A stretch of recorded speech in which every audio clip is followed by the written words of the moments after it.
Hey guys, welcome back to Swimming in Popcorn. Before we get started, make sure you smash that subscribe button to stay up to date with all of our latest content. Today we are here for our first episode of our podcast. I'm Michael. This is Morgan. Say hey, Morgan.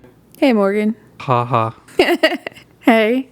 Today for our first episode of our podcast, we are going to be ranking the Resident Evil 0 bosses from 1 to 7, 7 being our least favorite, and then 1 obviously being the top. I personally think Resident Evil 0 is in my top 5. I wouldn't say it's my top 3, but I love this game so much. I played the original on the GameCube. I played it on the Wii with the Resident Evil Archive series. I've played it on the PS4, Xbox One, played it on the computer Steam. So I'm not going to say I'm a veteran at Resident Evil, or Resident Evil 0, but it is one of my top 5 of the series. I'd say it's probably my top 3, if not top for me. I've watched you played it several times. I've watched other people play it about 100 times now. It's one of my favorite for sure. I think this topic was a really good choice for our first episode of the podcast, only because we are so familiar with Resident Evil 0. And I think that anybody that's watching this is going to be familiar with Resident Evil 0. I know it's not very liked in the community online. I know it's probably one of the least favorite Resident Evil games. So anybody that is going to be listening to this podcast or watching this video on YouTube is searching it out because they like it. So hopefully they don't roast me too bad in the comments for my ranking, but let's just jump straight into it at this point. We're going to start with number 7, right? You're right. Okay, so number 7 being our least favorite. Do you want to go first or do you want me to go first? You go first. Okay, so for number 7, my least favorite would be the prototype Tyrant, but the first fight. So for me, on any playthrough, whether I'm doing a speed run or a long playthrough, this is by far the most frustrating boss fight for me. I'm not going to say that I die a lot. It's not frustrating because it's hard. There's a lot of things that do make it frustrating, though. To start off with this, the cutscene leading up to it is really annoying because when he's introduced in the cutscene, like when the Tyrant kind of comes up from that pile of rubber, he does this long, I know I said rubber. Yeah. So when the Tyrant climbs over the pile of rubble and he's standing there trying to look he's aura farming, trying to look badass. Right. He comes up on, he comes down the pile of rubble, starts walking towards Rebecca and does that jump slash thing and swipes at her with his giant claw. And in the cutscene, she dodge rolls, but that's not a mechanic of the game. And that's one of the most frustrating things about this boss fight for me is that he has these attacks where he can jump across the area and do this giant sweep at you that knocks out at least half your health. And there's I can't say there's no dodging it, but it's almost impossible. You have to run at the exact moment he jumps and you have to run to the side of his body that doesn't have the claw, but it's really hard for me personally to pull off. So it's really frustrating that when you're introduced to this boss, the cutscene, she's doing this dodge roll. I don't know. The whole fight is very frustrating in general. And I think to add to that frustration, the location of where the fight takes place just sucks all around. It's boring. Mm-hmm. It's not fun to look at. It's this little teeny tiny area with an elevator door that you're conveniently waiting to open. That doesn't open until the boss fight ends, which... Right, slowest elevator in the world. Right, which I get, that's the point of the boss fight. It isn't, the door's not going to open until... I get that. So that's not really why I'm placing this number 7. But there's a big pile of rubble on the other side of this little area, so you can't run any farther. And the shutter door is also on the other side of that pile of rubber. So think of a box, a square. One wall has an elevator door. You're waiting for them to open. The left side, the shutter door comes down. The right side is covered in rubble. And then the fourth wall is just blank. So you're in this teeny tiny little box, essentially, fighting this enemy, this boss fight, who can clear the entire room with one jump with this giant swiping move that knocks out half your health, also sends you flying to the other side of the room, possibly in a corner. And when you go to stand up, the standing up animation of the character, he's already walking towards you. So by the time you're actually up and the animation is over and you gain control of your character, he's got you in a corner and he just starts beating the mess out of you. It's really frustrating. If you get caught by this, especially on a hard mode playthrough or a hard mode speedrun playthrough, and he catches you in a corner, it's pretty much instant death. Sometimes you can actually get an instant death strike, and it sucks, especially if you're not saving. As for the way he looks, because I want to address, with each one of these boss fights, I want to address the good and the bad. Whether it's, did I like the location? Did I not like the location? Is the enemy design cool? Is it not cool? He's a tyrant, right? He's in the T-Series line of tyrants. I'm not going to knock the way he looks because that's how all the tyrants look. They kind of look like Mr. X. They look like the tyrant from the original Resident Evil that you fight down in the labs after they take out Albert Wesker. So I'm not going to knock on the look of the tyrant itself. However, if he's a prototype, if this is the T001 and the one you fight in the next game, Resident Evil, is a T002, they could have at least made him look different because he's a prototype. Think about technology or cars. Prototypes never look like the final product. Right. Yes. But he's just boring. And that's the thing with the original Tyrant too. They're boring. They're just like these giant humanoid looking things. The coolest thing about him is that on one hand, he has an extra long claw and he's got his heart on the outside of his chest, which is, I don't know, if you're making, that's like a problem with the in-game lore that I won't step into. But if you're making this giant war machine, this bioweapon, why would you put the heart on the outside of the body? I don't know. But as for his look, he's okay. I'm not going to knock it because it's the original Tyrant look. It's just that, I don't know, it's boring. It's not, the design is plain. Agree. As for the fight always takes place solo. You don't get your partner's help. And that happens a lot throughout this game. Like they built Resident Evil 0 off of like the partner zapping system so that sometimes you are off and you can go back and forth. However, for this specific boss fight, you always fight it solo. And it would be a lot better to have your partner there.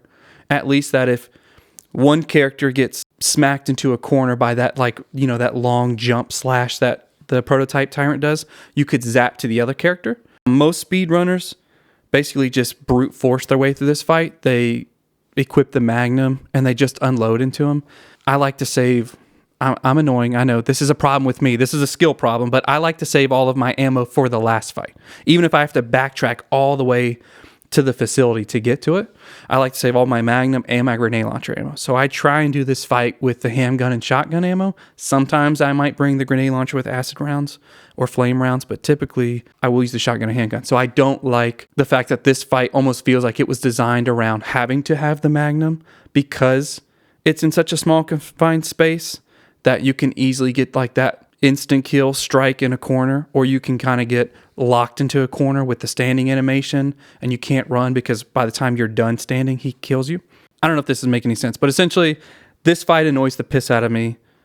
The location's boring, the character design is boring, and the mechanics just feel like it was basically designed for you to brute force your way through it as fast as possible with the Magnum, because trying to do it any other way usually ends up in just a frustrating ass boss fight. So I will place the prototype Tyrant first fight as number 7 on my list. Quick question. Would you rather do it with Rebecca or Billy? So if anyone's listening out there, I'm about to say something that might make me look like a noob, so forgive me in the comments. Don't roast me too hard, but I think it can only be done with Billy or Rebecca, correct? Really? I could be wrong.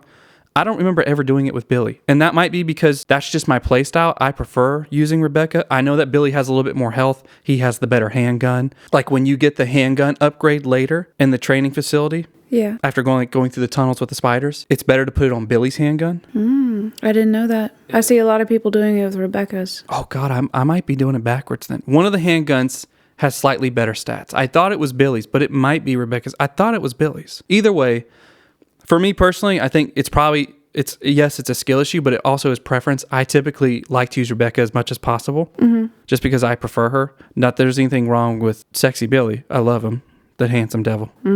But I personally find myself always in that boss fight as Rebecca. And I could be wrong, but I thought at the time you can only use Rebecca. I could be wrong. No, you're probably right. I'm pretty sure that's after Billy falls into the water. I might be wrong here, but isn't that after Billy falls into the water? Gosh, I feel so rusty now. After the Eliminator attacks him. And then he falls into the water, and then you eventually have to go get him. I think that's why I could be wrong. God, please don't roast me in the comments, but maybe. I've always found myself using Rebecca in this boss fight. And it could be because that's how the game makes you do it, or it could be because that's just who I prefer to play as, and that's why I'm always in that boss fight. Right. Maybe that's why also you can only use her and not the double. Like with the Centurion, I'm pretty sure you have to fight that boss fight with Billy, because I don't think Rebecca can turn the crank. Right, yeah, she's not strong enough. Right. Because it'll do the... So you always have to fight that boss fight as Billy. Whereas like on the train, when you're fighting Stinger, you can use Billy or Rebecca. It depends on who you sent up. Right. Remember? Yep. So, yes, least favorite boss fight of the entire game, the first fight with the prototype Tyrant. Who is your number 7? Who's your least favorite? So this really sucks to say because I love the idea of this boss, but I just don't like it. I thought it was the most lazy, the most annoying, and the most pointless. And that's the Centurion. Oh, God, my heart. I'm sorry. And I hate saying that because I love bugs, but I just wish there was more. Like the whole peekaboo instead of An actual boss fight. the whole peekaboo instead of a boss fight. Yeah, I get it. I would rather be going from room to room trying to find him rather than, Him going in a circle.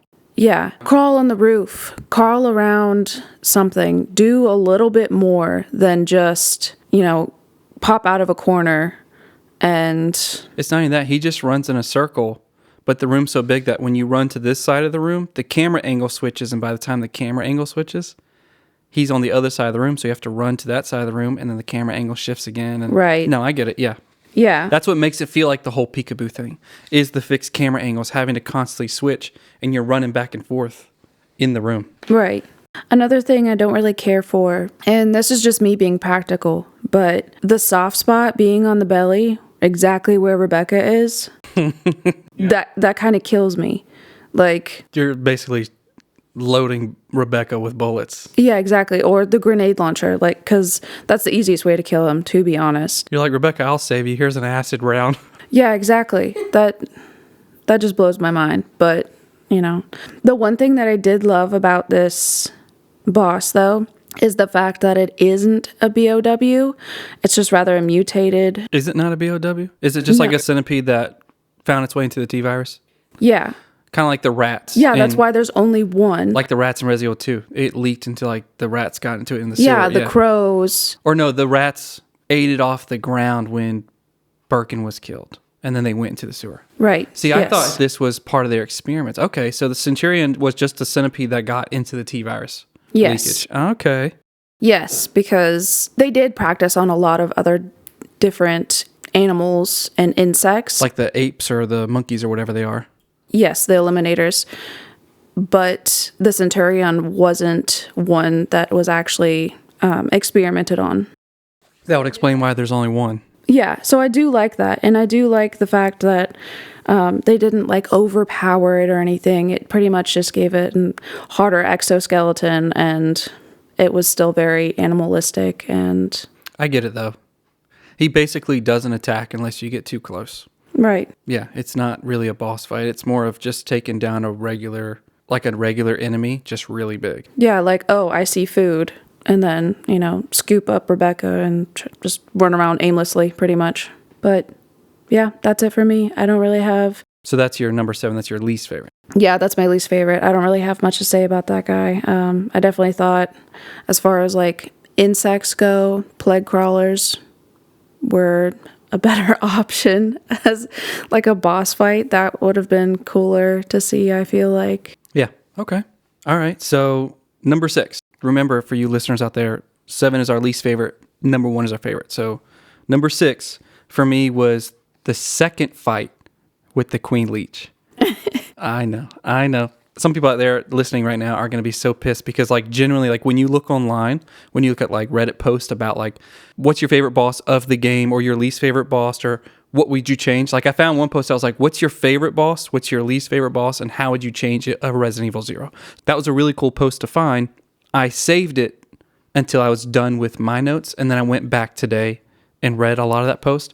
And some people find that the second fight of the Queen Leech is the best fight of the entire game. But for me, it's number 6. So I know you're looking at me, but let me explain why. To start off with, it is very frustrating for me. Just like the first fight of the prototype tyrant, it's not frustrating because I lose a lot. Typically, I don't really die in this game anymore because of how much I played it. But it is frustrating, and this is why.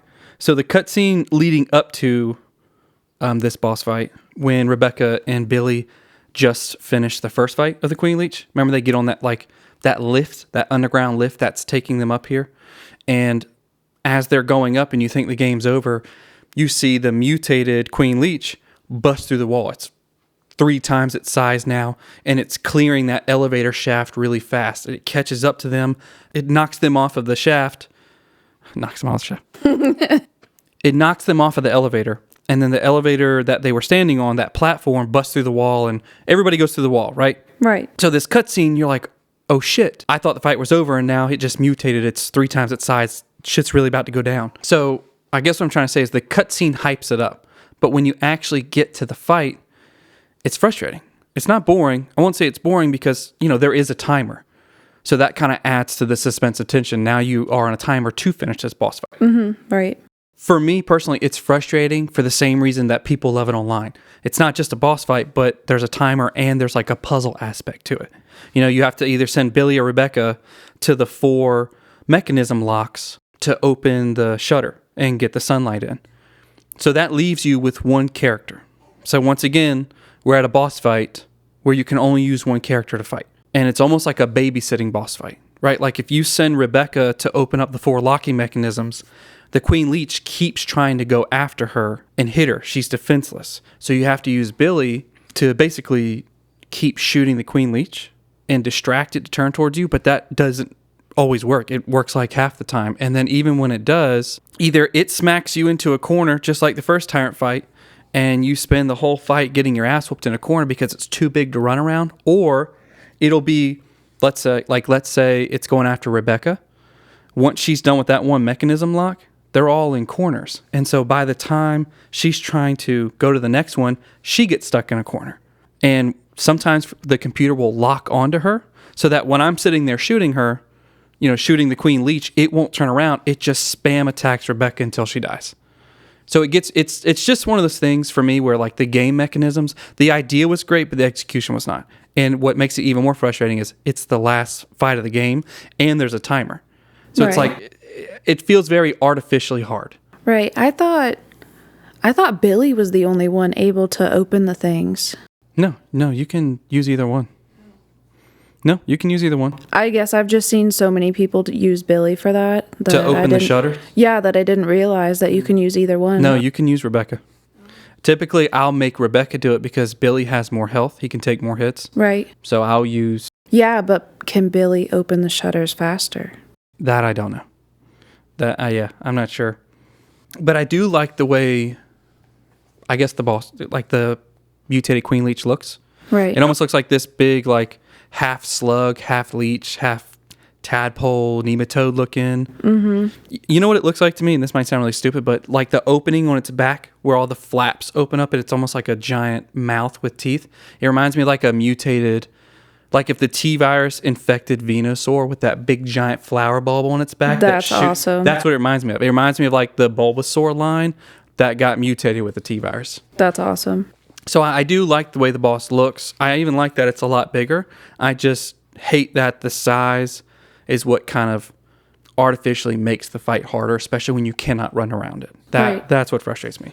In the location, I don't exactly know what you would call the location. It feels like an equipment warehouse. It may not be. So once again, people in the comment, don't roast me too hard. But it's kind of like it's some type of equipment facility warehouse type deal. I thought it was under the helipad. Like that was the opening to the helipad. Is it? Are you sure you're not Maybe confusing? I'm thinking it was That's Resident Evil 1. Oh, okay. You fight the tyrant at the end of Resident Evil 1 on the helipad. Okay. It could be a helipad as well. Maybe I'm wrong, but I thought it was like an whatever it is. Yeah. I do like the location. I mean, it's not super cool, but it's not boring. Right. And I do like it's big and open and spacious. However, Big Mama takes up a lot of space too. Yeah. And then you get, once again, stuck. And with this fight, unlike the number 7 on my list, the prototype Tyrant first fight, this one doesn't feel like you can brute force it because once again, you can't make them spin those locking mechanisms faster, nor can you kill the Queen Leech on the second fight. So you can't really brute force your way through it. You have to essentially keep shooting her to distract her from hitting whoever you left on the locking mechanisms. But it does feel more like luck sometimes than skill. This fight feels like it takes more luck than skill to win because you can't kill it. You have to keep distracting it. So you have to get lucky enough to that either it turns around, like she turns around and starts chasing you, your character that's not doing the locking mechanism. Right. And you also have to have luck to not get caught in a corner where she spam attacks you. So for me, it does feel more like skill than luck. And then the last part about this boss fight is cool as it is, right? Like it's cheesy and cool, don't get me wrong. I love that last cutscene where Billy's like, hey, Queenie, feast on this. It is kind of stupid that just randomly Rebecca gets smacked, looks over, finds a giant Magnum revolver behind a box and goes, Billy, and throws it to him. I don't know. That's Right. I know it's tacky. I know it's cheesy. And that's part of what makes the franchise special. But I just feel like they're in a giant warehouse place. I don't know. It could have been like it was stunned by the sun and then it was next to some flammable canisters and then they shoot the canisters and it blows it all up. I don't know. Something. Or like there's a turret under a tarp or something. Anything. Yeah. Just finding a random Magnum. Yeah. So I don't know. I'm not taking points off for that. I'm just saying that is something I don't like about it. But yes, the second fight for the Queen Leech is number 6 on my list. Okay.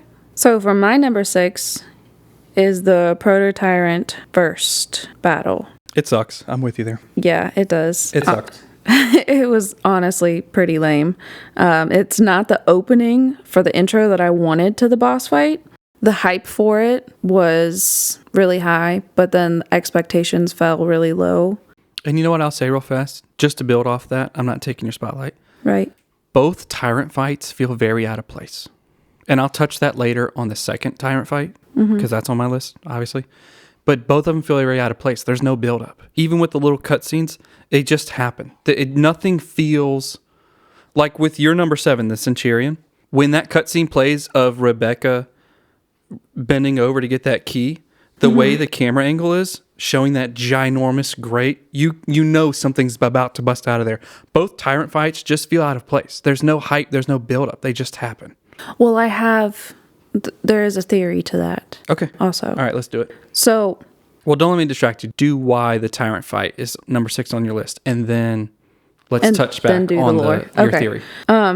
This is number 6 on my list just because the intro for this fight, to me, that should have been a little bit more eventful, but I feel like it was just very bland. It was. It's dull. It was. It's like all of a sudden you kind of expect something to come after the elevator doesn't get there within a couple of seconds, right? But then just walking up the Tyrant, you just see him walking up out of the ashes in the train wreck, and he's just standing there, and you're questioning, okay, well, why is this the first time? Why here? Why not somewhere else? And it would have been cool to fight him on the elevator. That's very true. That is very cool. Even with his, like, I can jump across the room and slash you and send you flying, that still would have worked on the elevator. It still would have been a pain in the ass. It would have been better than, like, this little it's essentially a prison cell. It's like an 8-foot by 8-foot little room you have to fight him in. And it's boring. It would too small for the big boss fight that you're supposed to have with him. Yes. And it would have been cool if the elevator somehow, like, stopped and he, like, jumps down onto it. Or when the elevator finally gets to the bottom, and you think, oh shit, I'm at the bottom, I can get off the elevator now. He like appears. He just like drops down. Right. It would have been cool. It would have been more impactful. It definitely kind of feels like that would be like Resident Evil 2 vibes and with Birkin. Yeah, to top off like what you're saying, we fought. So this boss, the Tyrant, I know this is the prototype, but the Tyrant was the main boss of Resident Evil 1, like the original game. Then they remade it for the GameCube. He's the final boss. So he's placed, he has this placement in the series as being the final boss of the Resident Evil original game and the remake. And Zero came out after the remake. So seeing him in this game, you think they would have given him, a better treatment. I feel like they did him dirty, I guess. Right, yeah. You took this big bad boss of the original game and the remake, you threw him in here, all you did was give him an extra long claw, and both of his fights feel out of place, and the cutscenes suck. I just feel like they did him dirty. You know what I mean? Yeah, I definitely feel like they did. It feels like... I know it's a prototype, but still... Like, if you saw Nemesis in the next Resident Evil game, and they introduced him in the next game the way they introduced the prototype Tyrant in both fights of Resident Evil 0, you'd be pissed. Nemesis deserves... The Tyrant's iconic, is what I'm saying. Right. And he's so iconic that he was the final boss of the original game and the remake. So I feel like he deserves a better introduction in Resident Evil 0. Yeah, I do feel that way too. Let's touch base on what you were saying earlier. So I was going to save this for the second fight, but a little bit of lore behind it. So as a failed project, it was programmed to pursue by any means necessary by stalking its prey until it literally eats the floor. So the stalking aspect of it, I do understand, and like why he showed up in certain areas, but And that's where the whole like Mr. X ties into it too, the whole stalking. But I feel like there could have been more to it. And that would have been really cool if they showed him like released from the labs in the training facility in Zero. Right.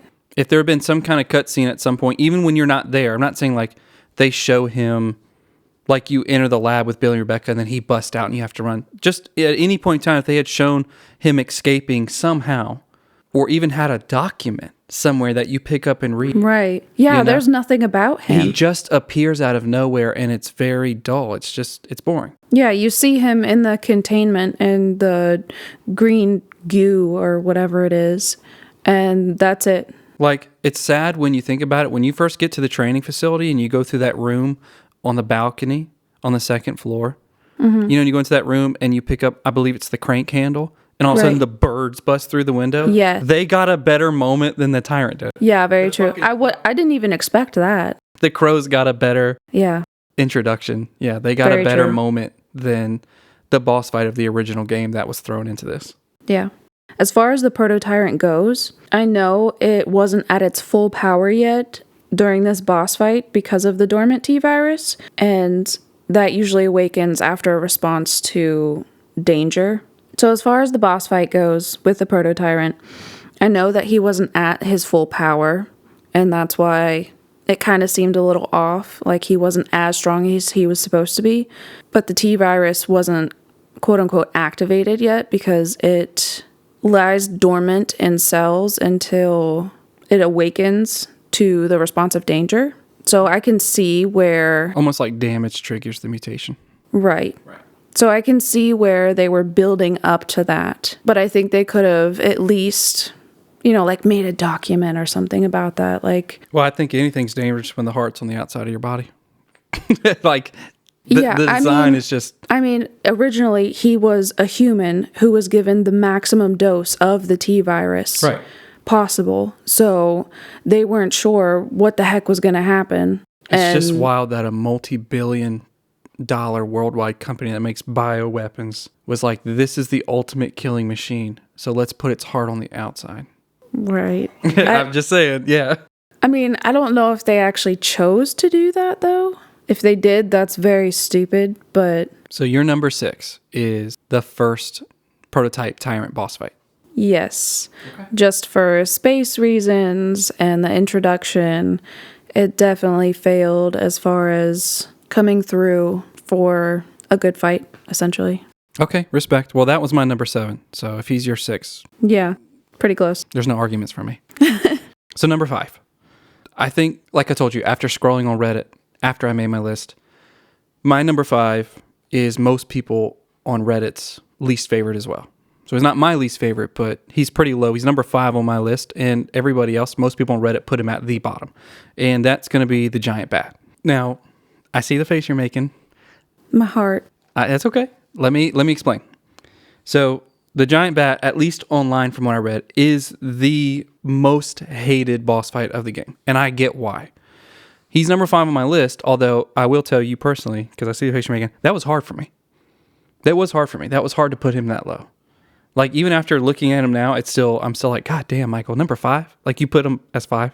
It's hard. I get why people put him 5, but I don't agree. I want to talk about the things that I do like about this boss first. Okay. And then we'll jump on why people hate him, because I don't hate it, but I do agree with what they say. So, for starters, I love the idea of a giant zombie bat. I love it. I do. I really like, and this ties in with the first Resident Evil, especially playing as a kid. I love the T-virus mutations on animals. The dogs, the spiders. The Eliminators. Which, and that's not another favorite either. People rag on that a lot too. The Eliminators were bullshit. It's not that I don't like them, but they were bullshit. To deal with, yes. Like, mechanically, it's not even a skill issue. Take like 7 rounds, yeah. And how fast they are, their range of attack, and how fast they gang up on you and can put you in a corner, they are bullshit. They can make an instant death. They are like one of the number one reasons people's speed runs fail. The Eliminators are bullshit. Hang on, let's focus. Yes. Hang on, let's focus. But I do like the T-virus animal mutations. Don't forget about the crows. Also, don't forget about the snakes. That's one of the main boss fights of the first game. Right. Yes. So I love it when we see not just zombies, but I've never been a huge fan of like the created bioweapons that don't really resemble, they're just like humanoid creatures. I really like the animal mutations. Hell, even Plant 42 in the original. That's a plant that ends up almost being like a creature itself. So I love the giant bat because I love the T-virus animal mutations. I love seeing the humans turn into zombies and then the animals and how it mutates them. Another thing that I really love about this fight is the location and the build up to it, right? Because like you spend most of your time in the training facility looking for those 3 stone tablets. Then you have to go all the way to the observatory, put the 3 stone tablets in. You watch that at the time, not now, but at the time, those were some of the best graphics I saw on that cutscene. Yeah. Where the observatory comes down and it lowers the bridge into the water. And then the water starts flowing. That was some of the best graphics at the time. Resident Evil 0 actually had some of the best graphics at the time, especially on GameCube. Because that cutscene and then the cutscene where it's showing the flashback of Billy's unit in the jungle, those were some of the best graphics at the time. They were phenomenal. So outside of just the graphics being good at the time, that cutscene, it's like you're running around this facility looking for these 3 stone tablets. The excitement of putting them in, watching the cutscene, and seeing this whole new location unlock, you're like, yes, I'm getting out of the training facility. It's rewarding. Yeah, and you don't know what to expect next. Exactly. Like on your first playthrough, it's very exciting to see that you've now unlocked the next location. Right. Because like, especially coming off of previous Resident Evil games, you know that you go location, boss fight, location, boss fight, location, boss fight. So that's exciting. The hype and the build-up's there. When you finally do make your way outside and you cross that bridge, the music really adds to the suspense. That dark, like horror, ominous, gothic pianos playing. You get to the church, you're like, oh shit, a creepy church. Like that just fits in so well with Resident Evil. Then you realize you can't open it with that one person standing on that pressure plate. So you're going into this creepy ass gothic church with one character. So it's suspenseful there. And then when you get inside, it's like this, once again, I know I keep repeating this, but it's this Catholic looking gothic church, and you're like, oh shit, something's not right. And then as soon as you step through the front door, the camera angle shows like looking down on you through that hole in the roof, and you're like, something's about to swoop down and grab me. I love it. I think the whole thing's great. You get to the back of the church, you save, they have a bunch of ammo in the room. You're like, fuck, this is a boss fight. I know this. And then it gets you real hyped. Yes. You're like, yes. You're like, as soon as I leave this room and walk back out there, something's coming through that hole. And it turns out to be this ginormous zombie bat. And this is just me speculating, but I like the bat boss fight at a church because it reminds me of like kind of those stereotropes, like those stereotype tropes in films. Like, one of the biggest, like in a vampire movie, like the old hundreds. Right. Nailed it. Right. That's exactly what I wrote for mine. Right. When you watch all those like black and white films of like Dracula, it's like that vampires were the biggest enemy of the church. Yeah, that southern gothic just... Yes. So yes. I love this boss fight's location. I love the boss fight itself. However, I will agree with everybody on Reddit. The actual mechanics of the fight, they do suck. Now, I don't struggle with this boss fight the way I do with the second fight of the Queen Leech or the first fight of the Tyrant, or like everybody else in the comments on Reddit. They really struggle with this fight because the game uses auto-aim. And all of those little bats stop you from aiming at the giant bat. And that's very frustrating because if he swoops down and hits you, or one of those little bats hits you, and you hold the aim button again, once again, he's aiming, or she, depending on who you're playing as, Billy or Rebecca. The auto aim is what makes this boss fight really hard, especially because half the time the giant bat with all the little bats around him are off camera, so you can't even see what you're aiming at anyway. So you end up wasting a lot of fucking bullets, and it can be frustrating. For me personally, what I do is I turn off auto aim. I go get in the corner, like where the actual altar is in the church with all the candles. Mm-hmm. I basically just aim up and I wait for him to get close into view, and then I unload. Like right before he swoops you up? Pretty much. And I do probably take more damage than I should. I'm sure there's a better way to do it. But for me personally, that's how I get around the mechanics of the fight. But yes, I will not sit here and say that, the the boss fight itself is great. I love everything about the boss fight, but the actual fight. It is annoying. And people are right. It sucks. It does suck in terms of the mechanics. It's frustrating. So I get why people hate it. However, it is number 5 on my list, and I love everything else about the fight, other than the fight itself. Okay. I can live with that, I guess. All right, so my number 5 would have to be the first boss fight of the Queen Leech. I love the first form. It's like Marcus with all these tentacles, just like Marcus on steroids, practically. He looks awesome. The fight is semi-great, but I feel like it definitely fell short. You know, being so much of a hype from the very beginning, you obviously know that Marcus is the bad guy, right? And then you find out it's taken 10 years for this queen to morph and evolve into Marcus.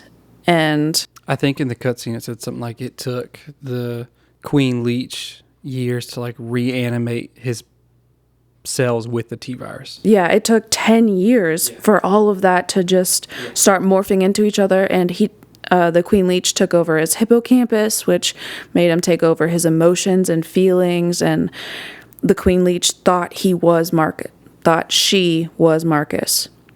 So, you know, with all of this intelligence and everything, you would think it's just a little bit more. But also at the same time, I can see where if it turns into the leech form, I wonder if brain, quote unquote, I wonder if it like reverts back to like a regular leech with the T-virus and it's not as intelligent as it should be. I guess I'm about to show my lack of lore knowledge, but was the Queen Leech a specific leech? And also, how did that Queen Leech single out his body? Like, out of all the other leeches that could have gotten into his body and reanimated him with the T-virus, how is it specifically the Queen Leech? And that's not something we have to talk about now. Well, I can tell you about that. It's a quick cutscene too. Yeah. When Marcus is actually being assassinated, he's working on said leech. And, you know, in all of the leech diaries, I think that's what they're called, there was, 4 leeches that he was working on? Yeah. And then all of them died eventually, and then there was the last one, and that was Queen Leech. Well, there was more because it's the pattern. Later in the game, when you're in the laboratory, and you have to put the lock dial on, I think it's like 8462 or 8, whatever it is. Right. Yeah, but I know that there was some of them that had died, and some of them, whatever happened to them. I can't remember. But yes, there is one specific Queen Leech. And when Marcus's body was disposed of, like all of the other bodies were disposed of in the water waste, it was disposed with the leech, with Queen Leech. So the Queen Leech had actually consumed, part of his body. So that's eventually what turned him into this Queen Leech Marcus combo. So what else did you not like about that boss fight? I just don't like pretty much how easy it was and the lack of, I guess, effort put in by the developers. I feel personally like there should have been more to it just because it's Marcus. Right, it's the big bad final boss. Right, there should have been a huge cutscene. There should have been like a huge boss fight for both of these guys. And this one just felt short. Like, I felt like Centurion was longer, to be honest. Right. And that's not even a BOW. So it's very low ranking. So yeah, that's my number 5 in a nutshell. Didn't really care for it. Okay, so number 4 on my list is the Prototype Tyrant once again, but it's the second fight. This fight is very strange, right? Because I have like a love and hate relationship with it. What are you laughing at? Is that number 4 on your list? Yes. But this is a really strange fight for me. I have like a love and hate relationship with this. The first problem I have is that, once again, like the first Prototype Tyrant fight, there's no lead up to it whatsoever. The cutscene leading up to this not only doesn't have any hype, but I don't know which one's worse. So now I got to think about this. Which cutscene is worse? Not the fight. I think they're both equally as I think they're both equally as bad. Yeah, I mean, once again, this goes back to what we were talking about last night. The Tyrant is wasted potential as a boss fight. And the cutscene that shows this feels just as out of place as when you're Rebecca trying to get on the elevator. And all of a sudden, this Tyrant comes up from a pile of rubble. And so, one thing that I have with this fight is that, or with both Tyrant fights, is that it would have been better if they had just not put this boss in and taken all of those resource and funds and time into making or creating a new boss that would have fit the theme of the game better, and then investing into that fight itself. Or, instead of having two separate fights with the Tyrant, taking all of, once again, those resources and funds and putting it into one epic fight with the Tyrant that actually has some hype and build up to the moment, and then an epic fight that feels satisfying in the end. We've already spoken on the way he looks. He doesn't look any different in this fight. It's not like he goes through a mutation, which that in itself would have been cool. If we're going to have two separate Tyrant fights, maybe after, because like you were saying, when creatures or animals or humans are infected with the T-virus, they go through mutations with the more damage they take. So maybe after Rebecca defeated him the first time, this would have been cool as a part 2 of that fight to have him like maybe even more mutated from the damage that he took. Right, like a Birkin type situation. Exactly. Each fight throughout the game, he gets bigger, stronger, scarier, more menacing, and it kind of has that survival horror aspect where you get to a point where you're like, how do I survive this? Right. But they didn't do that. We have what we have, and at the end of the day, I still like the second fight better than the first, and I place it at number 4 because it's fun. This boss fight, compared to the other one, is fun. The area, like the location, it's just as boring as when you fight the Tyrant the first time, Rebecca. However, it's bigger. And not only is it bigger, but it feels a little bit more fair because it's almost like a square, except there's rails. It's like the walkway. Anybody listening has played this game. You know what I'm talking about. So at least this time, when you're running down one quarter, like one part of that walkway, and you hang a left or you hang a right, when he's lunging at you, he can get caught on that rail. So like if you make a quick left, it's almost like being able to dodge out of the way. It's my problem with the first fight, is that there is no dodge roll, even though Rebecca does it in the cutscene, and there's no place to run when he's doing that lunge across the room and swipe at you. So the location, while it doesn't look better, it functions better for the boss fight itself. The second reason why I like this fight a lot better is because you have a partner. So even when, and I know this sounds cheap, but even if I get caught by the Tyrant with his giant lunge, his swipe with the claw, let's say I'm Rebecca, and I get my ass handed and sent across the room, I'll quickly zap over to Billy because the Tyrant's on Rebecca's ass in that moment, and I'll switch over to Billy and start unloading. So just the fact that you actually get a partner in this fight and the location gives you a little bit more leeway to run makes the fight not only more fun, but more fair. It doesn't feel as cheap. Right. Yeah, I mean, that's essentially all I have to say about the fight. The Tyrant is just as underutilized as he was in the first fight. He doesn't mutate, so he looks the same. The location that this boss fight takes place in is still boring, but it provides more area to run and take cover, which makes it feel more fair. And the fact that you do have your partner with you, since the whole game was built around this partner zapping system, makes the fight more fun. The only thing I will also add is that this doesn't really feel like a boss fight. It feels more like a semi-boss fight, and it's fast. Just as soon as it starts, it's over. Probably because you have two partners, and now you can pump extra rounds twice as quick.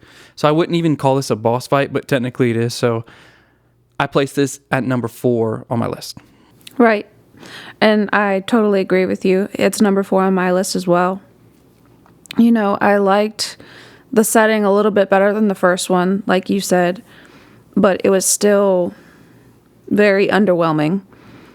You were able to move a little bit better, but still I felt you were stuck in ways just because of the small spaces.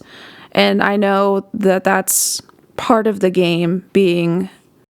Well, I think that's just part of the game itself in terms of being survival horror and being a time or a piece from that time in video game history where we were focused on fixed camera angles. Yes, fixed camera angles. That's what it's called. Right. So the fight was built around those two factors. And right. I think that helps add to the challenge. However, there's a difference between challenge and just like artificially inflated crap to make it challenging. Right. I feel as though it should have been in an area like Centurion was, though. Give it this like epic battle arena, the final showdown of the proto-tyrant. But I feel like that was cut short for sure. I get that, but I don't think they ever had a clear direction with what they were doing with this tyrant in the first place. And I think that's why both fights, you could take both fights out of this game, and I don't think it would really affect how we feel about it at all. They're I don't want to say they're pointless, but they're just so underused, and they feel like they were tacked on. Like, I feel like they made the whole game without these two tyrant boss fights, and then during like the final testing, they said, well, these areas feel a little dull. What can we do to spice them up? So they just threw in some random ass prototype tyrant, probably because we were already familiar with the tyrant being the big bad final boss of the first game, right? And the remake, because Zero came after. So if you removed these two fights from the game, I don't think it would change much. And I think that the only reason why they're in there is, once again, I think that maybe these two moments seem dull in pacing. And so they're like, hey, let's just throw in like a little semi-boss here and then bring them back an hour later for this fight. Right, something to just spice it up a little bit. Right, which is dumb because they could have taken both of those fights out. And if it was a pacing problem, like they needed a little extra spice in there, a little extra oomph, they could have taken both of those fights, combined them into one, and actually given it some soul, some flavor. Yeah, like a mid-level boss. Yes. So we're in agreement. Prototype Tyrant Fight 2 is number 4 on both of our list. Yes. Okay. Copycat. So number 3 on my list is, I don't even want to say it because it's already lower on your list, and you're going to look at me with a side eye. So number 3 on my list is the first fight of the Queen Leech. And I did rank it that high, which is crazy because out of all my playthroughs of this game, from when I was younger, even till now, in the 20 years I've been playing this game, I never thought I enjoyed that fight as much until we started doing this ranked. And I was spending a few days taking notes and thinking about it. And when I made the pros and cons of each fight, I looked at this one, I'm like, damn, this one has a lot more pros than I didn't think I ever liked this one as much as I did. And when I'm writing out the pros and cons, I was like, that's kind of how I ranked them. Does that make sense? That's how I ranked each boss fight. Each boss, I made a pros and cons, and obviously the one's more towards 7, the bottom of the list has more cons than pros. And so when I was looking at the Queen Leech first fight, I was like, I never really thought about it, but I don't actually have much of a problem with this fight, which is weird because it's some of the points that you made that put it on the bottom, I would agree, but there's a lot of pros to this fight. All right, so the first thing I want to say is we need to ignore the awkward cutscene that takes place before, right? Because like Marcus, old man Marcus, is cool as a villain, but this emo She-Man, Final Fantasy anime RPG villain that sings opera for some random ass reason. Yeah, I will say the cutscene sucks. Young Marcus feels more like an RPG anime villain throughout this whole game than he does an actual Resident Evil villain. So I will call it for what it is. It's a turd. Like, that cutscene is just awkward. And it feels very, his whole, like, the world will burn in an inferno of hate. It doesn't feel like Resident Evil at all. And that's coming from Resident Evil 1, the original, where Barry's like, oh, you're a Jill sandwich. Like, the franchise is known for its cheesiness, and even young Marcus makes me cringe. So if you can make a Resident Evil fan cringe, then it really sucks. Yeah, so I'll start with that. That is one con to this boss fight. The location's pretty cool. I'm not saying that it's great. It's not like the giant bat with a really like gothic cathedral church. But I like this because it's this weird like boiler furnace room. And I like that it's dark. I like that there's steam and fog everywhere. It gives like those kind of natural creepy vibes. But what I really like is that this whole entire game, it focuses on the research with the leeches and the T-virus. They took over the train. Even the first time you seen young Marcus, he's on that mountaintop doing his weird opera emo stuff. But you see all the leeches crawling up the mountain towards him, like the hilltop, the cliff he's standing on. And so I like that when you're in this boss fight, it's this whole entire boiler room is surrounded by this leech egg larvae. It just looks like a nest, right? It gives you that feeling of, okay, I'm getting to the end of the game. I'm getting to the big finale. So I do like that. And I also liked that it reflects the beginning of the game when you're on the train and the whole cart, that one part of the train is covered from wall to wall in the leeches, and then they all hatch. So it was nice to see like you've come full circle from the beginning of the game. It's almost like they gave you a little taste of what was to come on that scene in the train, and now you're at the end of the game, and it builds that hype up, you know? Yeah. And so that's kind of what you were saying about the last with the Tyrant, is that it doesn't feel like you're fighting this big bad boss at the end of the game. So I do like that this gives me that feeling, the location, this creepy, fog-ridden, steam, fiery nest of leeches. Do you get what I'm saying? It just gives you that vibes. So I do like that. Can't disagree with that.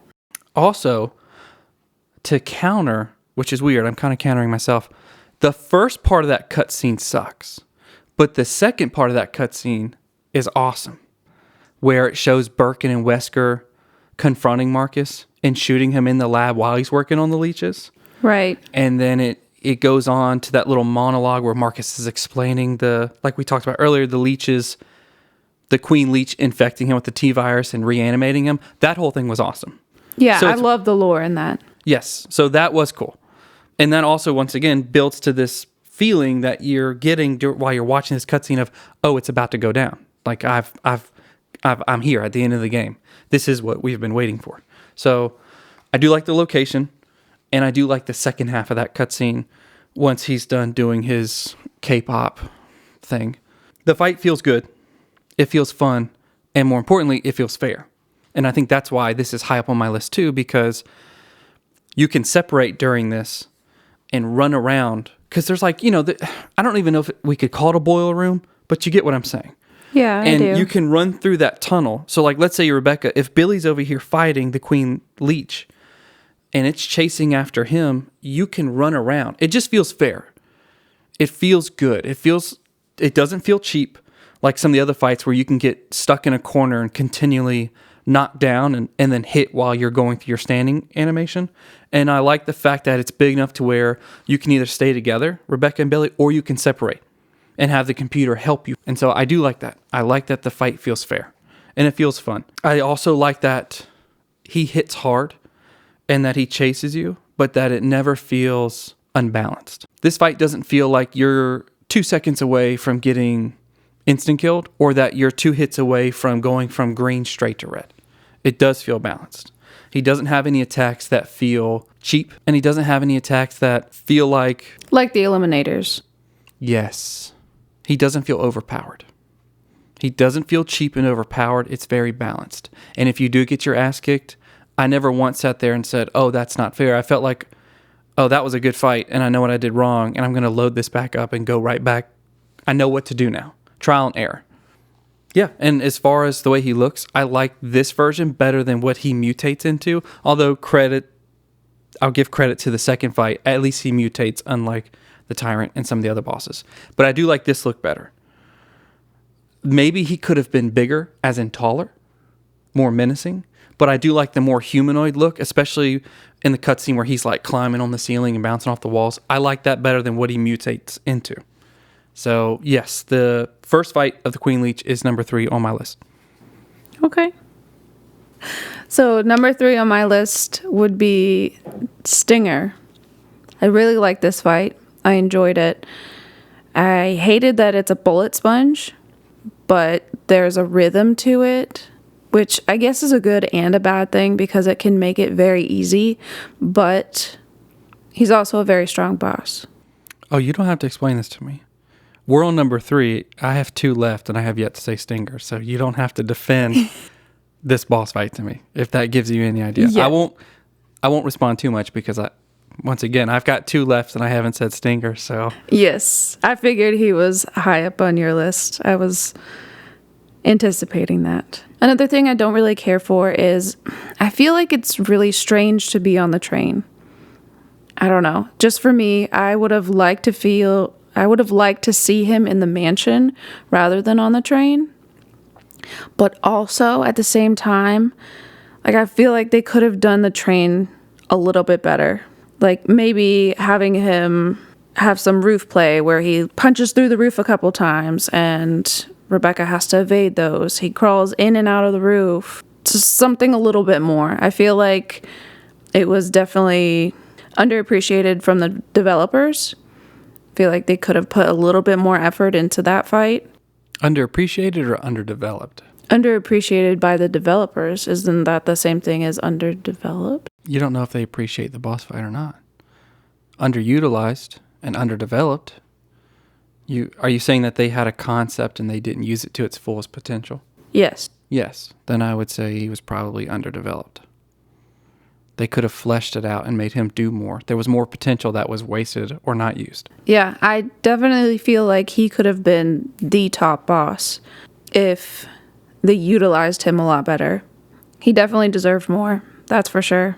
And then another thing, I don't like that you're not able to get around him and then you get stuck.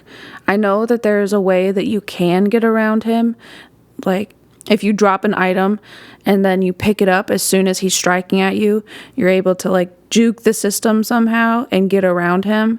But that just feels like cheating. It is. It is cheating. It is. It's exploiting like a flaw in the game. It's 100% cheating. Yeah. Because I don't believe he turns around. No, he doesn't. Right. Because you can run straight down the hole and then avoid the whole boss fight if you wanted to. Right. You can do that on your first encounter with the Leech Marcus on the cutscene right at the beginning of the train. Yes. Yeah, I've seen a lot of people do that. All they do is run down the stairs and then it cuts straight to, so you don't waste your bullets. Yeah, cut straight to Billy rescuing her.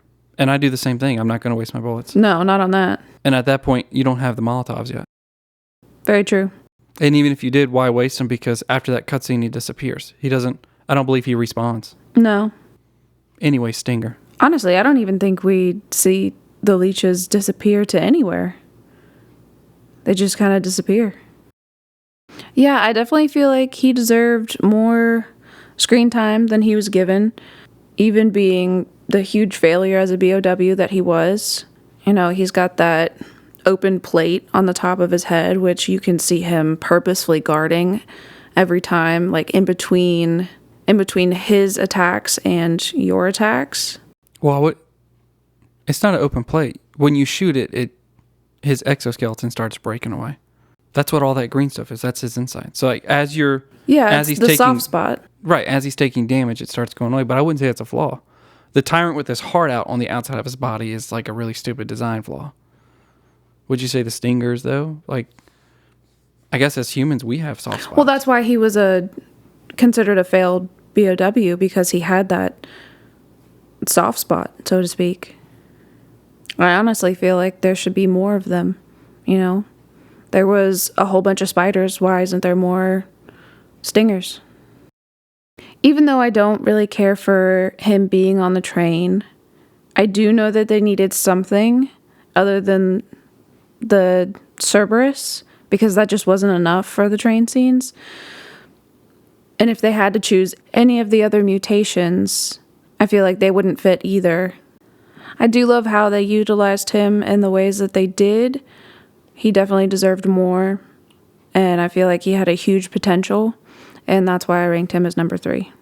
So even with all of these cons, I still put him at number 3 just because it's a fun boss fight. Well, I think that's something that we share in common, because like I noticed as I was starting at the bottom of my list and getting to the top, like even with these next two, that gets more relevant in the pros list of each of mine. Like that's what separates the top couple of choices that I have, like the picks 1 through 3 from the bottom ones. And this might sound stupid for anybody listening, but I don't need epic boss battles. I don't need long boss battles. I don't need like these complex mechanics. It needs to be fun. At the end of the day, this is a video game. And even though some of us get more attached to certain franchises, like us, we love Resident Evil. It's almost at this point part of our identity in a way, just because of how much we have invested in this franchise over decades. But at the end of the day, it's still a video game. And the boss fights need to be fun. So putting Stinger as your number 3, mostly because he's fun, I don't think that's stupid. I wouldn't disagree with that. That's the point of playing a video game, is to have fun. So I agree with your statement. Okay, number 2 on my list. I was going to ask you if you know what the last 2 that I haven't picked are. We got 2 left. Which ones have I not named? Centurion. Yep. Obviously. And Stinger. Okay, so who do you think number 2 is? Stinger. Nope. Bitch ass Centurion.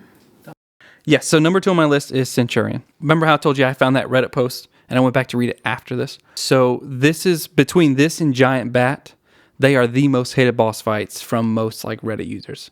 Even when I looked at a couple other YouTube videos of kind of like what we're doing now, ranked boss fights, Centurion is always at the bottom of people's list. It's like it's a toss-up between who's the worst, this or the Great Bat.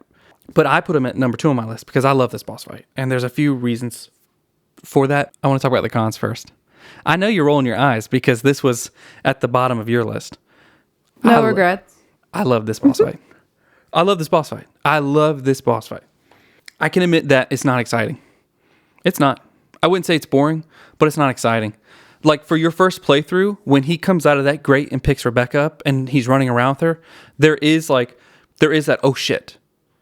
I would say that this boss fight is exciting the first time, but on replaythroughs, when you realize that he can't attack you unless you get close to him and that he's just going to run around circles, that is where it gets repetitive and boring. So I'll give it that. But on the first playthrough, I remember as a kid when I was playing this and he came through the grate and got Rebecca, I said, oh shit. So it does have that effect. Yeah, I can agree with that. He could have used more attacks. Yes, I like that. He could have secreted some kind of gas. He could have spit acid. He could have used because I believe he's got like these pinchers on the end of his tail. Maybe if you got too close, maybe he could have picked you up and slung you across the room. So there are things that they could have done to improve this boss fight, specifically with him attacking you. Because unlike the bottom of my list with the enemies, the boss fights where I was saying like, oh, it's bullshit, they attack you too much, especially when you get cornered and they take advantage and spam your whole getting up animation. By the time you regain control, they're hitting you again. This one's on the opposite end of the spectrum. He doesn't hit you enough. So I will be fair and list a con with that. There's not really a challenge to this boss fight because of that. I think the biggest challenge, and I could be wrong, but I think the biggest challenge is that if you don't kill him fast enough, eventually Rebecca will die. I think if he holds on to her long enough, her health does drain. And I could be wrong, but I swear I remember as a kid, I was just following him around in circles because I had run out of ammo and I didn't want to restart, like I didn't want to reload my game. And I believe Rebecca does die at some point. However, I do love this. First of all, it's a ginormous centipede. And like we talked about before, I love the T-virus mutations with animals, bugs, aquatic animals like Neptune from Resident Evil 1, the big shark boss. I'm a huge fan of that. I prefer that over like the humanoid tyrants and whatnot, except for zombies. Obviously, zombies are always going to be number 1. Crimson heads, stuff like that. Right. I also like that, for me personally, I always fight Stinger as Rebecca. So the fact that it forces you to be Billy for this fight and it's the next boss fight, it has like this rhythm. It has like this pacing for me because of the way I play. So it's like always like, okay, first boss fight, Stinger, Rebecca, next boss fight is going to be Billy. It makes me feel like I'm utilizing both characters and there's balance there. I like the balance and pacing of this. Now, if you always fight Stinger as Billy, then this probably doesn't count. But for me, I told you earlier, I love playing as Rebecca mostly. So this boss fight is what forces me to sometimes use Billy instead of always soloing the game as Rebecca. The location is cool. I don't know what you would call this area, but I love how big it is. I love not just how big it is, but it has like this indoor pool vibes. And I don't know if those are actually pools. I'm not quite sure because it looks like they've got like these big, what do you call them? Like generators or pumps in there. Do you know what this area is? Yeah, it's the breeding pool. But not pool as in water, correct? No. It's like a breeding room. Gotcha. For like the leeches. Gotcha. I love it. And I love that it's big. And I love that even though Centurion is huge, he doesn't feel too big for the room, right? Like some of the other boss fights that are lower on my list, like the second fight in Queen Leech, even though you're in this equipment place, you can get easily cornered. You get stuck. And I like that the room feels proportionate to even how big Centurion is. One big pro to this fight is that this fight doesn't make you use a Magnum. Of course, you don't have it yet, but it also is very easily doable, or it's easy to defeat Centurion with even just handgun ammo. You barely even have to use your shotgun if you don't want to. You should. I do half and half. I'll pump them full of shotgun rounds and then handgun, but it never forces you. It's not like the other fights where it's like, okay, this fight's going to be bullshit unless you use the Magnum. This doesn't make you brute force your strong ammo. It feels very fair in the fact that you can use a handgun and shotgun pretty easily, save some of that grenade launcher rounds that you just saw in the room previously before the fight, and I like that. I like that it's not artificially hard unless you use your strongest weapons. Yeah, I do like that you have an option. It gives you the option to either use those grenade launchers or use your regular ammo. And for the reason that you didn't like this fight, I like it. I like the cat and mouse. I like the peekaboo.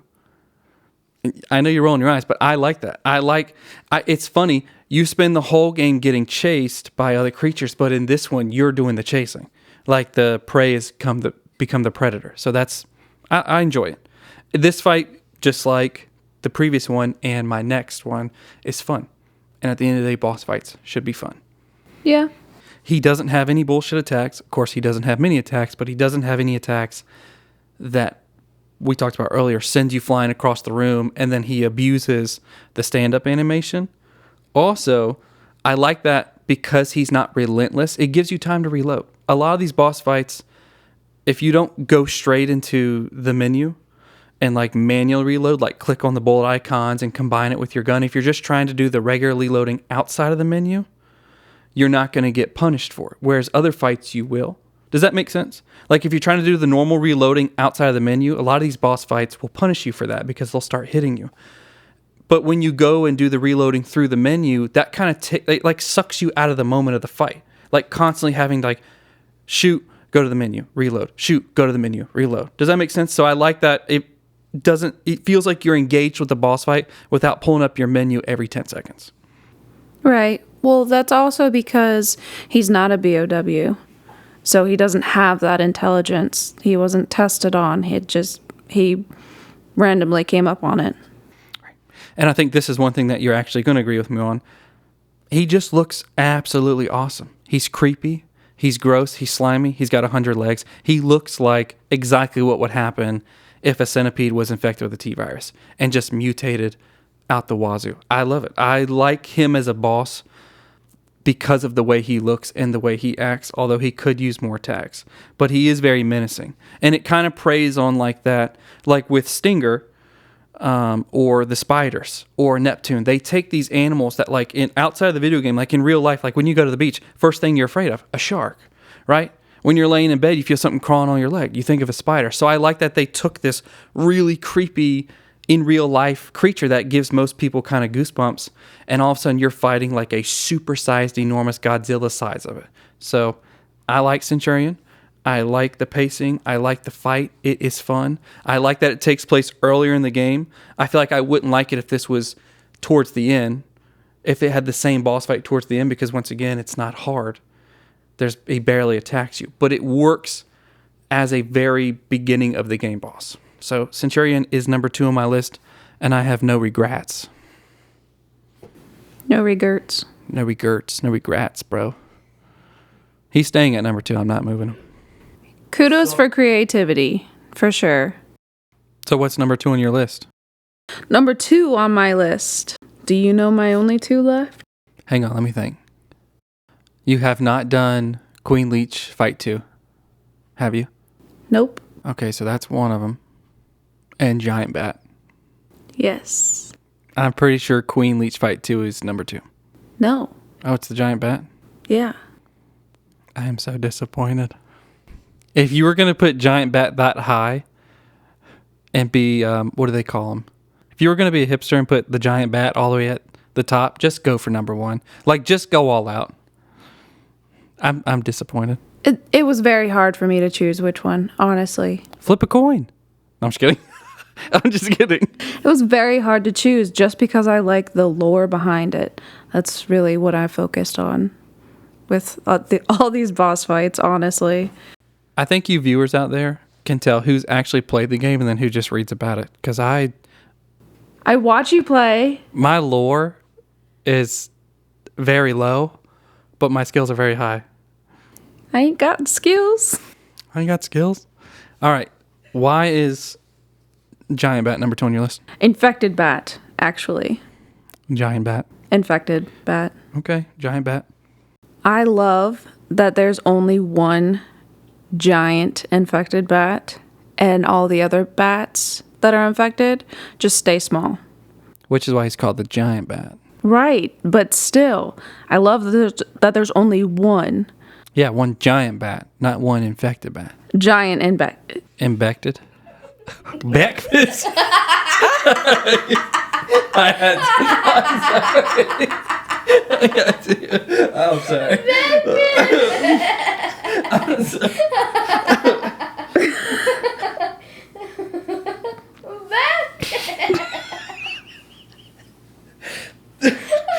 Oh, shoot. What infected bat? I just said He like swoops in wearing a chef's white hat.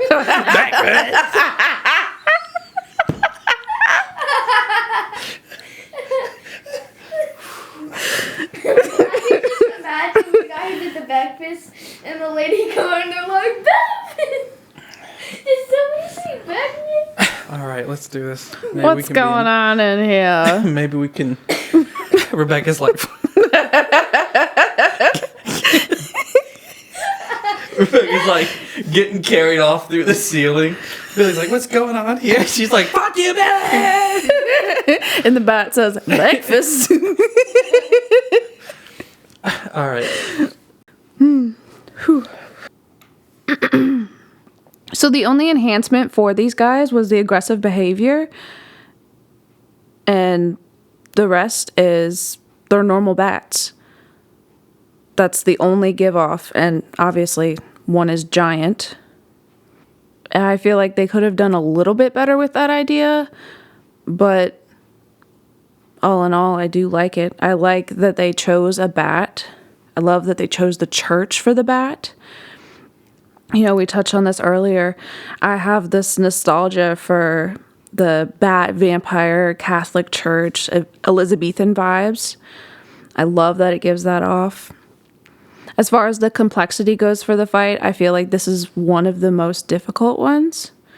Just because of, you know, like we talked, the mechanics of the small bats flying all around and the auto aim. I feel like it can get a little crazy sometimes. And you don't really know what you're shooting at. And then by the time you reload, you're already getting picked up and whisked away. And what really doesn't help is that half the time the giant bat's off screen because of the fixed camera angles. Yes. And that's what makes it really difficult.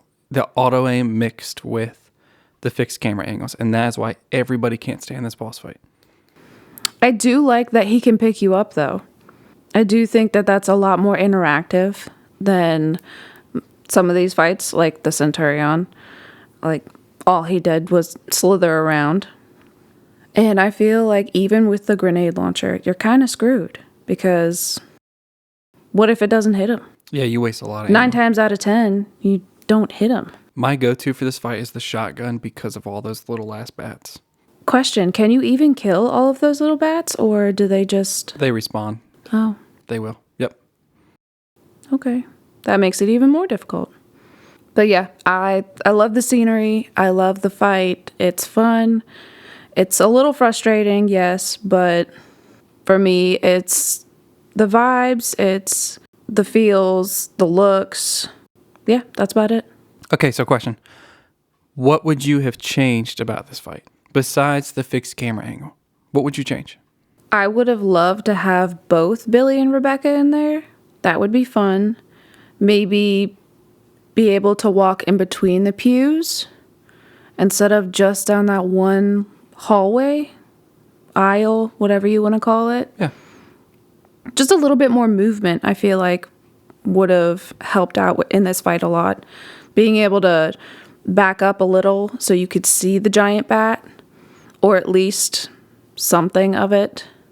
Maybe have it flying around a little bit more.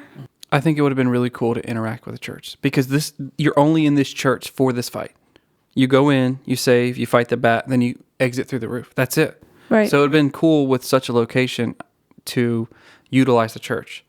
Like maybe have one of those big giant chandeliers, like those old medieval ones that you have to crank, with the chain. Yeah. Maybe have that drop. Like if you flip a lever and time it right, it drops down on the bat, pins him to the ground. You can walk over and shoot him with some rounds before he gets up and flies away. Then you got to crank the chandelier back up. Or you have to light all the candles. Have Billy light all the candles and then go crank it back up, and then Rebecca, is taking care of business. I think utilizing different mechanics for this fight would have changed people's mind about it a lot, especially because of the BOW itself being the giant bat pairing so well with the location that you're only there for. I think if they had done something like that, threw in some actual fun mechanics for the boss fight, I think people would knock this up on their list a lot higher. Yeah, I honestly don't see why people have it so low on their list, other than it's annoying. That's the only reason why, personally, I can see people rank it so low, but I just love it. Yeah, but it's a video game, and at the end of the day, you play them to have fun. Right. Or watch them. Right. And, well, it's different. Watching somebody play this game and fight the giant bat who knows how to fight the giant bat at this point, like who has experience with it, doesn't convey the frustration of doing it yourself. Oh, trust me, I know. I get way too frustrated at these games. So, time for the big finale, and you already know what mine is. Number 1 on my list, favorite boss fight of this game is the Stinger. The Stinger. Just kidding. His name is Stinger. But we're going to call him the Stinger. I'm not. Okay, but yes, I place Stinger as number 1. This is my favorite boss fight of the game. And as much as you want to roll your eyes, what was tough for me was picking, did I like Stinger more or did I like Centurion more? I know. But it is what it is. This is my list. Get your own list, man. I do, and it's better. But it is by far my favorite boss fight. It is. I can't say by far. It's a close between Centurion, but those two by far are my favorite boss fights of this game. It's weird. As the game progresses, I like the boss fights less and less. But I love everything about this fight. Even the stuff that you don't like are the reasons that I like this fight. The pacing of the train, like the whole train segment, is good. I love it. It feels like they took the best of the old Resident Evil games. The backtracking, the finding keys, you got to unlock this, you got to go over here. The things that make us love the old Resident Evil games, that itself, and they were able to incorporate that into a train instead of a giant mansion or a research facility. I love it. I love the train. That's one of my favorite segments. And most people online say that that's where they feel like the game falls off, is when you get off the train and get to the training facility. So a lot of people like the train. I love the train segment.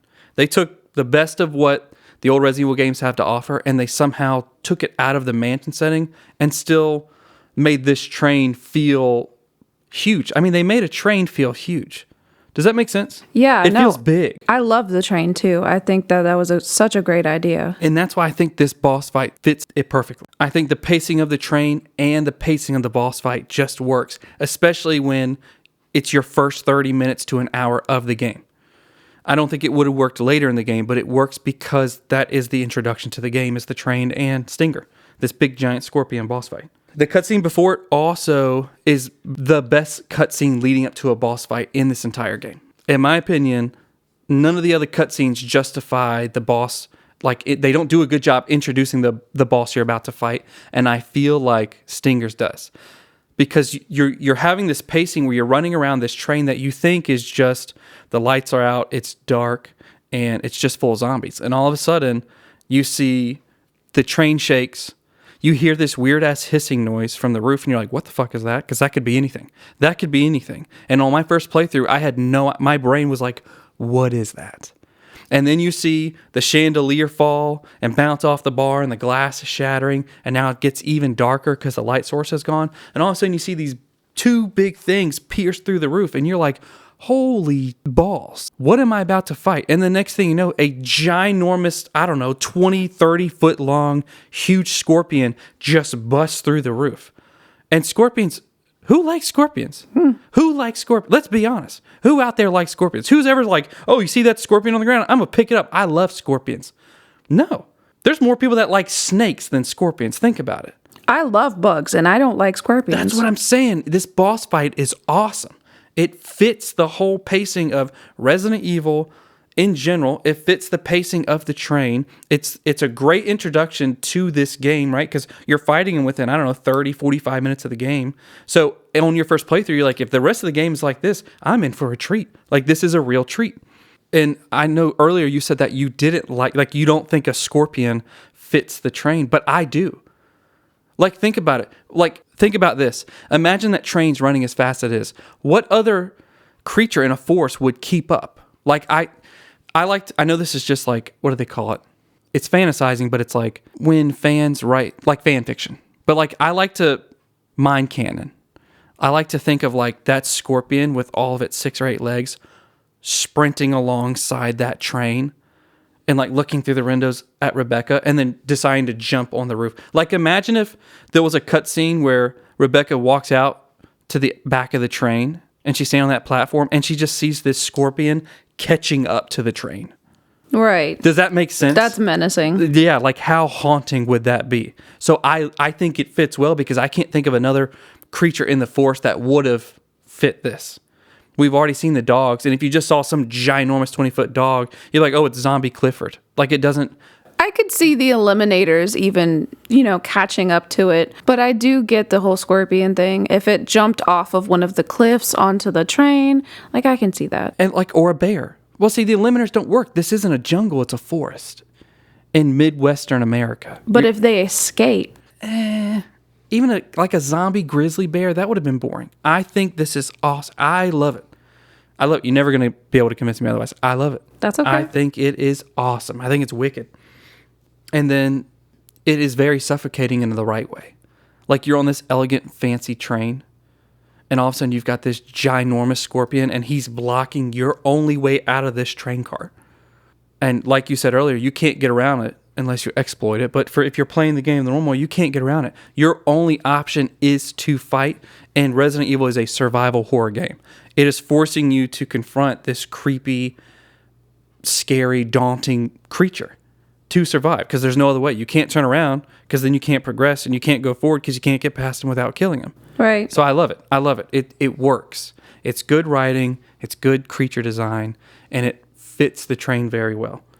I also like, even though it is the first boss, it makes you feel powerful. And that is kind of like a red herring, because as you progress in the game, you find out just how not powerful you are as you're exposed to the more locations with different BOWs. But for a second, this makes you feel powerful.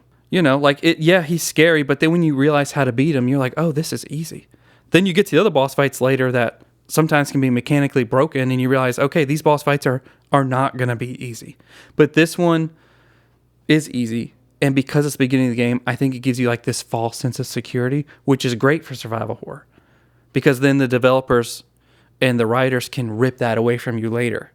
Does that make sense? Right. It's like they're trying to give you some security, but then you realize you have zero security. You are not safe. And it's fun. This boss fight's fun. Like, yes, people hate that you can stun lock him by just running up to him, shooting him, backing up, wait for his animation to go over, do it, rinse and repeat. But I like that. I like that because this boss fight could have been really bad. Just based on you being in this small train cart and how big he is, it could have been one of the boss fights later where you get cornered and the enemy just spams attacks you. This could have been like that at the beginning of the game. And then you would have this sour taste in your mouth for the rest of the game if you even got around to ever beating it. That would be enough to convince some people to just quit and not pick it up. I also do like you can make him back up too. And then you can run away and then you can get closer to him.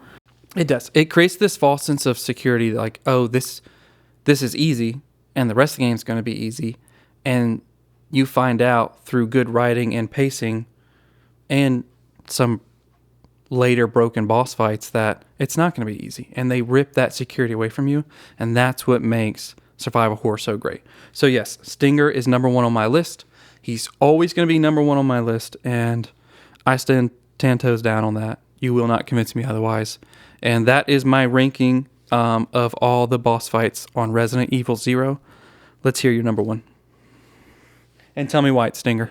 My number 1 is the second Queen Leech boss fight. So for this second form, it is brutal, it is badass, it looks awesome, it gives off this Plant 42 mutated Aubrey from Little Shop of Horrors vibes, and I love it.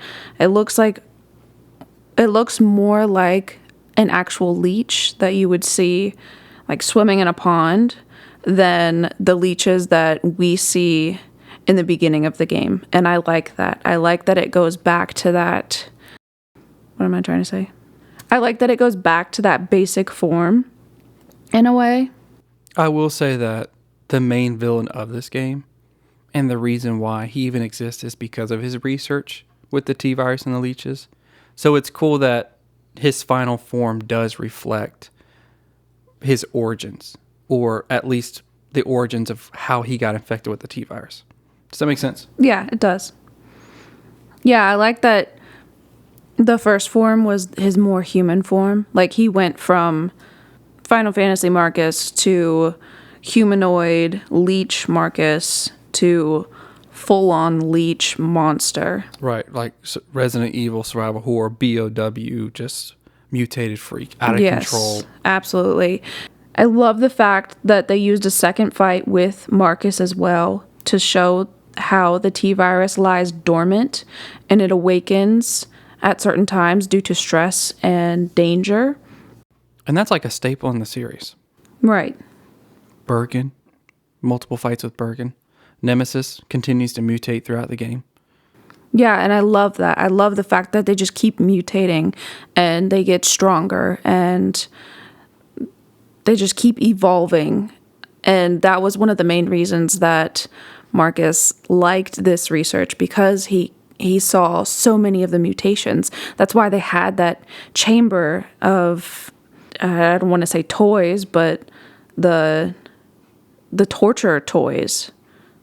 Yeah, the torture chamber. Yeah. Where Rebecca falls through the hole. Yes. Right. Yeah, that's why he had those, so he can see all the transformations and put people and things under pressure to see all of the transformations. The one thing that I do love about this boss fight is the death scene.